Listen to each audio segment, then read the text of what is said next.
Well, we're back in Paris along the Seine River, looking upstream at the Pont Neuf, but today's a different day. It's raining out. At least in my imagination, it's raining, and I've decided to use this as a way to transform the scene that we've been painting, develop the motif along the lines of portraying a different sort of weather, a different sort of mood. And I'm taking as my thought that we're painting a rainy day. Some things are changed when we paint a rainy day. The color is diminished and we work more with grays.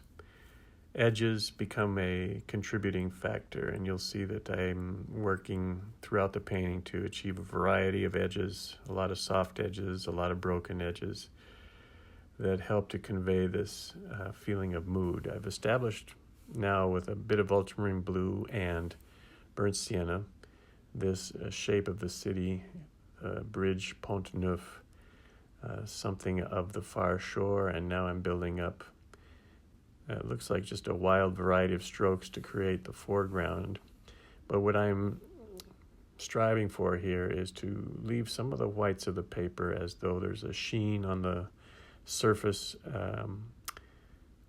of the foreground here. And I'm returning now with a darker mix, and you can see that I'm picking up some of those white edges, and I'm getting a lot of broken edges, some lost and found edges, and paint in places where the paint hits a wet area. I'm getting soft edges. I also, time to time, take a paper towel and move it across a strong line in order to blur that line or make it somewhat diminished. And this combination of working when the paper is wet, or sometimes half dry, or sometimes very dry, gives me this variety of edges. I'm also using a very rough paper, Arches 140 rough, which has a great tooth to it and allows me to create some interesting textures when I work on the dry paper.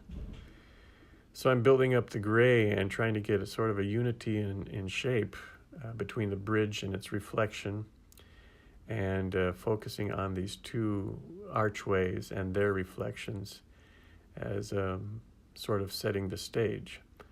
Now, since I'm painting the bridge with a little more, I'm a little closer, I can maybe make more of these beautiful pieces of ironwork that create the public lighting above the Pont Neuf, and use those against the white of the paper. I'm leaving the sky this time just white and trying to play off of that in adjusting edges and grays as I move along.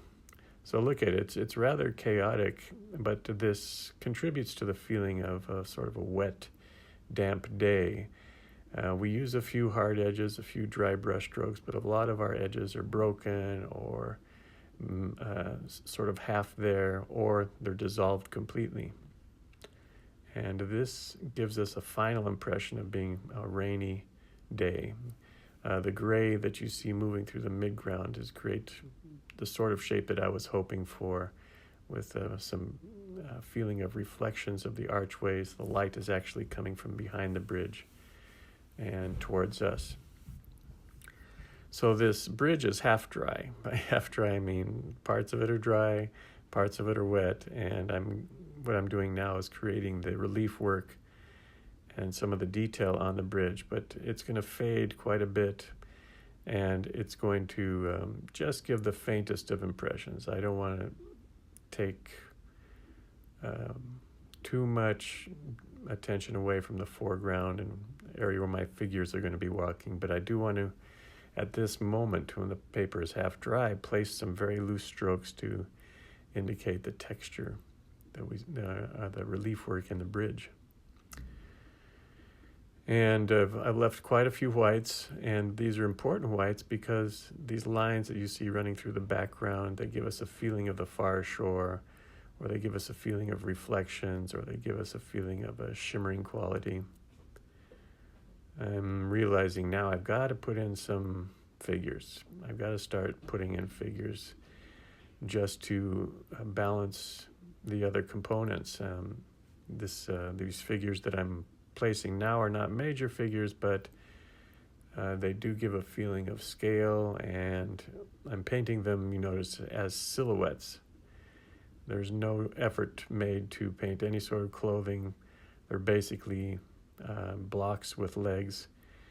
And this is a helpful way to paint the figures because you can concentrate on their posture. You don't have to worry too much about nuance and get a feeling of how they're leaning or how they're interacting with each other. And later on, you can add lights, you can add colors to them, especially on this sort of rainy day scene where things are dark to begin with. Another thing that you'll notice is as I paint the figures, I'm lining up their shoulders and heads. This is a flat surface. They're walking away, but if we're standing on that same surface, their heads, shoulders will align. There's a line, you could almost draw a straight line through it. And what changes is the length of the body. And so we have a couple figures in the distance, we have a couple in the midground. Now I'm putting in the major figure, and there's going to be two of them, two major figures walking towards us with umbrellas.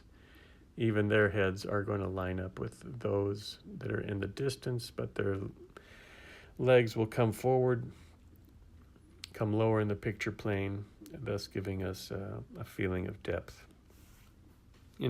This is a good strategy when you're putting figures in, to put them in a variety of areas. Think about spacing, think about putting some way in the distance, putting some close by, even having a figure kind of coming through the picture plane, like exiting the bottom of the painting is fine. It wouldn't be a major figure, but it could contribute to this feeling of depth.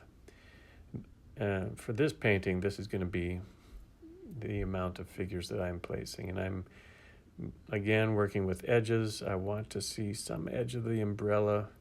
I want other places for it to be blurred and almost merging with the figure or with the person that's next to it. And so that's what I'm doing now. I'm using the paint pretty strongly. There's some glare on the paper, so you can't see it as well as I do, but as this dries, it'll come out and you'll be able to see it a little more.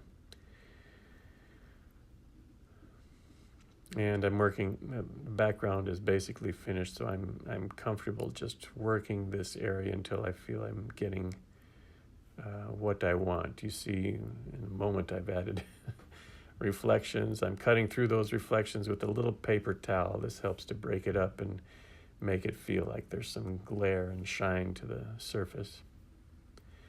And I've added some color. I've given one figure a strong red. And now this is an important stage to adding a few highlights. A few colors to the near figures. I've kept the back ones rather plain.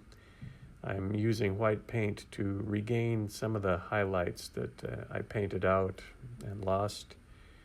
But in small amounts, this body color, or white, it's basically white paint, gouache, is very effective to give us a feeling of wetness to the figure. There's a certain shine to it, and separates it from that big dark shape that was behind it, the dark shape of the bridge. Touching it up with some darks and some accents, especially my major figures, I would like those to stand out. Notice the reflections. They were painted basically dry, but really contribute to the feeling of a wet surface that these figures are walking along. So this is basically the painting, and you remember the background was kind of dashed off in broad brushstrokes with a strong medium gray, and doing some lost and found edges, wet edges along the way, and strong figures.